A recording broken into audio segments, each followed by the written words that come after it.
Hi hello नमस्कार. राजश्री लाईफस्टाईलमध्ये तुमचं खूप खूप मनापासून स्वागत. आज आपण बनवणार आहोत सांडगे.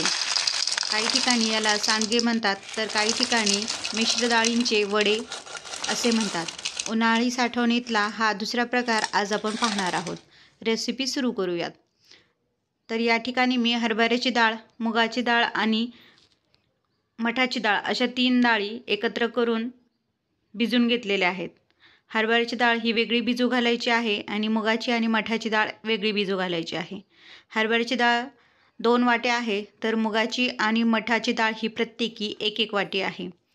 हे आपल्याला 4 ते 5 तास भिजून घ्यायचे आहे. भिजून झाल्यानंतर आपण हरभऱ्याची डाळीमधलं पाणी सर्व निथळून घ्यायचं आहे आणि एका मिक्सरच्या भांड्यामध्ये हरभऱ्याची डाळ काढून घ्यायची आहे. येथे लक्षात ठेवायचं आहे, पाण्याचा वापर न करता आपल्याला हरभऱ्याची डाळ ही दळून घ्यायची आहे. हरभऱ्याची डाळ दळते आहे तोपर्यंत मुगाची आणि मठाची डाळ आहे तीही पाणी निथळायला ठेवत आहे. तोपर्यंत तिचंही पाणी निथळेल आणि आपल्याला योग्य ती मुगाची आणि मठाची डाळ मिळेल. हरभऱ्याची डाळ ही दळून झालेली आहे आणि मूग मठाची डाळ ही एक बॅच दळून झालेली आहे. शेवटच्या बॅचमध्ये आपण हरभऱ्याच्या आणि मुगाच्या डाळीसोबतच जिरे, लसूण आणि हिरवी मिरचीही घालणार आहोत. फक्त वाटताना एकच काळजी घ्यायची, ती म्हणजे ही डाळ जास्त मऊसरही दळायची नाही आणि जास्त ओबडधोबडही दळायची नाही. म्हणजे व्यवस्थित अशी रवेदार अशी ही दोन्हीही डाळी आपल्याला दळून घ्यायच्या आहेत. हरभऱ्याची डाळ ही वेगळीच दळायची आहे, कारण हरभऱ्याची डाळ ही जाड असते, त्यामुळे तिची पेस्ट होण्यासाठी थोडा वेळ जास्त लागतो. तर शेवटच्या मूग आणि मठाच्या बॅचमध्ये मी 2 चमचे जिरे घालून घेतलेले आहे. मूठभर लसूण आणि मूठभर हिरव्या मिरच्या देखील घातल्या आहेत. तुम्ही येथे हिरव्या मिरचीऐवजी लाल मिरची पावडरचाही वापर करू शकता. ही सर्व पेस्ट आता तयार झालेली आहे.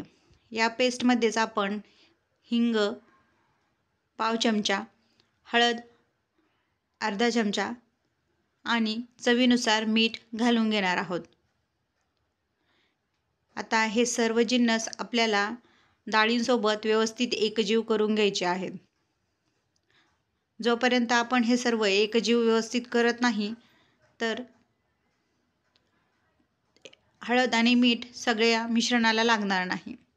भरपूर बारीक चिरलेली कोथिंबीर स्वच्छ धुवून यामध्ये घालवायची आहे. तुम्हाला हवे असल्यास हिरव्या मिरचीच्या ऐवजी तुम्ही लाल मिरची पावडर देखील घालू शकता, पण हिरवी मिरची घातल्यामुळे यांचा कलर खूप छान येतो. आणि मिश्रण आपले तयार झालेले आहे. मिश्रण मी व्यवस्थित एकजीव करून घेतलेले आहे.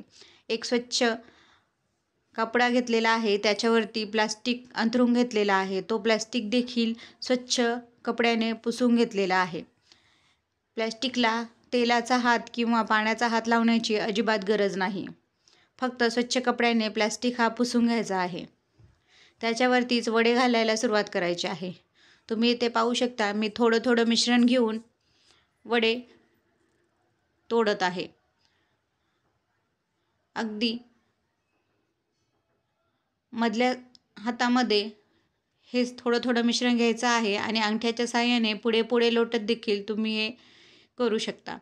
वडे पाडण्यासाठी अगदी थोडा वेळच लागतो. 20 ते 25 मिनिटात हे सर्व वडे पाडून तयार होतात. ही खमंग रेसिपी आवडली असल्यास आपल्या चॅनलला सबस्क्राईब करायला विसरू नका आणि लाईक करायलाही विसरू नका. कमेंटमध्ये व्हिडिओ आवडल्यास व्हिडिओबद्दल नक्की प्रतिक्रिया कळवा. तुम्ही येथे पाहू शकता, अवघ्या 20 मिनिटांमध्ये हे सर्व वडे बनवून तयार झालेले आहेत. आता या वड्यांना आपण एक दिवस असे सुकवून घेणार आहोत आणि दुसऱ्या दिवशी आपण यांना उन्हामध्ये वाळवून घेणार आहोत. तुम्ही येथे पाहू शकता, वड्यांना खूप सुंदर असा कलर देखील आलेला आहे. आता उन्हामध्ये वाळत घातलेले आहेत आणि 2 दिवस उन्हामध्ये वाळल्यानंतर हे वडे वर्षभरासाठी आपल्याला तयार मिळतात. वड्यांची भाजी करून खा किंवा वरण भातासोबत तोंडी लावण्यासाठी फक्त तव्यावर तळून देखील तुम्ही हे खाऊ शकता. अगदी खमंग खुसखुशीत हे वडे तयार झालेले आहेत. चवीलाही अप्रतिम झालेले आहेत. तुम्ही इथे पाहू शकता वड्यांना कलर देखील अप्रतिम आलेला आहे आणि 2 दिवस उन्हात वाळवल्यानंतर हे वडे खूप छान असे बनवून तयार झालेले आहेत. ही वड्यांची रेसिपी तुम्हाला कशी वाटली हे नक्की सांगा. तुमच्याकडे कोणत्या पद्धतीने वडे बनवले जातात हेही मला कमेंटमध्ये सांगायला विसरू नका.